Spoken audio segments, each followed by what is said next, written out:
जी। आज गोयल ग्रामीण विकास संस्थान में आना हुआ। आदरणीय ताराचंद जी भाई साहब के सानिध्य में यहाँ पूरे इस अनुसंधान केंद्र में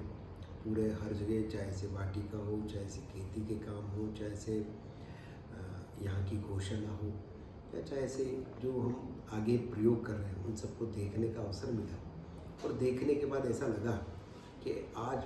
जिस प्रकार से देश रासायनिक खेती की ओर आगे बढ़ रहा है और जिस प्रकार से रासायनिक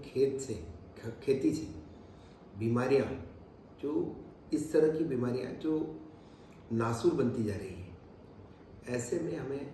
किस तरह से जैविक खेती के माध्यम से हम मानव जीवन का कल्याण कर सकते हैं और हम स्वयं अपने परिवार को कैसे अच्छा रख सकते हैं, स्वस्थ रख सकते हैं, और साथ साथ परिवार और अपने परिवार के साथ साथ हम विश्व का कल्याण करने में भी अपने आप को सहभागी बना सकते हैं। मुझे यहाँ आकर के बहुत अच्छा लगा और मैं गोयल साहब को और उनके पूरे परिवार को इस पुनीत काम के लिए मैं अपनी ओर से बहुत बहुत साधुवाद देता हूँ, धन्यवाद देता हूँ कि आपने इसको एक अपने अनुसंधान केंद्र ही नहीं, मतलब मेरे को तो ऐसा लगता है कि आपने अपने आप को इसमें झोंक रखा है, तो आप इस काम को आगे बढ़ाएं। मैं अपनी ओर से हमारे डिपार्टमेंट, चूँकि मैं कोऑपरेटिव डिपार्टमेंट से जुड़ा हुआ, हमारा डिपार्टमेंट किसानों से जुड़ा हुआ है, तो मैं अपने डिपार्टमेंट की ओर से भी आपको बहुत बहुत इस पूरे काम के लिए शुभकामनाएं। सर, आप यूथ के लिए कुछ मैसेज देना चाहेंगे? विशेष रूप से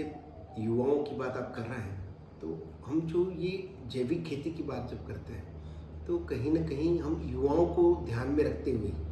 क्योंकि हम तो अपनी एज निकाल चुके, लेकिन हमारे युवाओं को हम क्या देके जा रहे हैं। हमने देखा है कि हम एसेट छोड़ते हैं भाई, अपने कहते हैं बाप दादाओं की एसेट, हम क्या जहर छोड़ रहे हैं जी। कि या हम उनको अच्छी चीज़ दे रहे हैं। एक तो देखते हैं हम सवाई माधोपुर का, जब मैं जंगल देखता हूँ ऐसा लगता है कहाँ हम आ गए, और एक तरफ हम देखते हैं कि भाई रेगिस्तान को देखते हैं तो किस तरह की स्थिति हमें देखने को मिलती है। तो अपनी अपनी एसेट है, तो हम अगर अच्छी एसेट छोड़ के जाएंगे, हमारे आने वाली पीढ़ियाँ जो है वो निश्चित रूप से हमें अच्छे से याद करेगी। और कहीं ना कहीं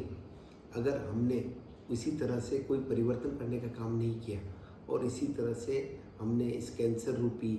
जो ये नासूर है बीमारियों का, उसको आगे बढ़ने में हमने अगर अपनी तरफ से कोई पहल नहीं की, तो आने वाली पीढ़ी जरूर हमें कोसेगी। तो मैं तो सभी हमारे युवा वर्ग से भी आग्रह करूँगा कि हम इस जैविक खेती का जो हमारा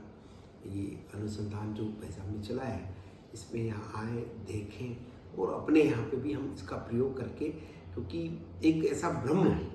इन कंपनियों द्वारा फैलाया गया है कि केवल इन पेस्टिसाइड के उपयोग से ही ज़्यादा